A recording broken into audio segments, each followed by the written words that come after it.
السلام علیکم ورحمۃ اللہ وبرکاتہ۔ پچھلی امتوں میں ایک صاحب تھے جریج، جو کہ بہت زیادہ عبادت کیا کرتے تھے، بہت زیادہ نماز کے اندر مشغول رہتے تھے۔ انہوں نے اپنی ایک عبادت گاہ بنائی ہوئی تھی جس کو ہم صومعہ کہتے ہیں، اس کے اندر مشغول رہتے تھے۔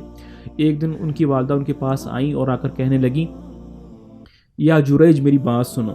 تو جریج جو تھے وہ نماز کے اندر مشغول تھے، نماز توڑنا نہیں چاہتے تھے، تو کہنے لگے یا اللہ صلاتی و امی، کہ ایک طرف میری نماز ہے، ایک طرف میری والدہ ہیں۔ یہ کہہ کر پھر وہ نماز کے اندر مشغول ہو گئے۔ دوسری بار پھر ان کی والدہ نے ان کو آواز دی یا جریج، وہ پھر یہی کہنے لگے اے اللہ صلاتی و امی، کہ ایک طرف میری نماز ہے اور ایک طرف میری کیا ہے، والدہ ہے، کس کی بات سنو۔ پھر نماز کے اندر مشغول ہو گئے۔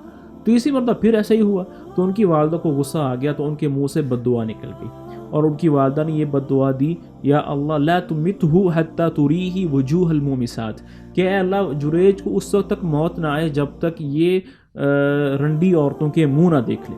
اللہ اکبر، والدہ نے بد دعا دے دی ان کو۔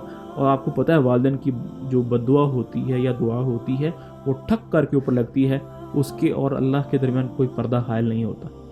تو اس لیے والدین کی جو بد دعائیں ہیں نا، ان سے بچ کر رہنا چاہیے، ان کی دعائیں لینا چاہیے۔ بد دعا لگ گئی۔ اب کیا ہوا کہ بستی والوں میں سے کچھ لوگوں نے ایک زانیہ عورت کو تیار کیا، پیسے دیے اس کو کہ جاؤ اور تم جریج کو جا کر اپنے حسن کے اندر جو ہے نا، حسن میں فتنے کا شکار کرو، اس کو اپنی طرف مائل کرو۔ وہ عورت گئی، اس نے جا کر جریج کو اپنی طرف مائل کرنے کی کوشش کی، لیکن جریج جو تھا وہ عبادت گزار بندہ تھا، نماز کے اندر مشغول رہتا تھا، تو وہ مایوس ہو گئی اور اس کو اپنی طرف مائل نہیں کر سکی۔ تو جب ان کا یہ طریقہ کامیاب نہیں ہوا تو اس نے کیا کیا، اس نے ایک چرواہے کے ساتھ زنا کر لیا اس عورت نے، اور اس سے حمل ٹھہر گیا۔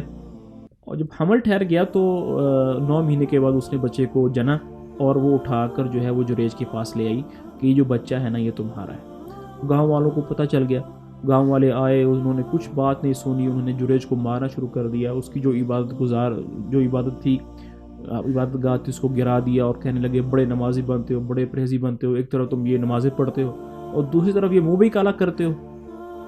تو جریج نے کچھ نہیں سنا، اس نے کوئی اپنی طرف سے صفائی دینے کی کوشش نہیں کی، کچھ نہیں کہا۔ اس نے کہا کہ بس مجھے 2 رکعت نماز جو ہے نا وہ پڑھنے کی اجازت دے دو۔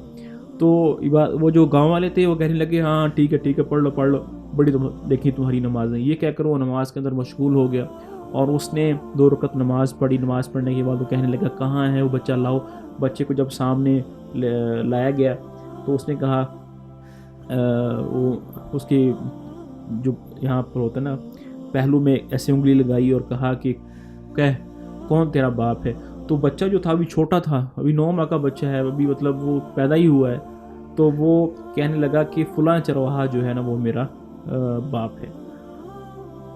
تو جب یہ دیکھا گاؤں والوں نے کہ بچہ تو بول پڑا ہے، اور تو انہوں نے جریج سے معافی مانگنا شروع کر دی، کہا کہ اب تمہاری جو عبادت گاہ ہے اس کو ہم سونے کا بنا کے دیں گے۔ اس نے کہا کہ نہیں بھائی، جس طرح پہلے تھی نا ویسے ہی بنا دو، مجھے کوئی سونے کی نہیں چاہیے، جس طرح پہلے گارے کی بنی ہوئی تھی نا ویسے گارے کی بنا دو۔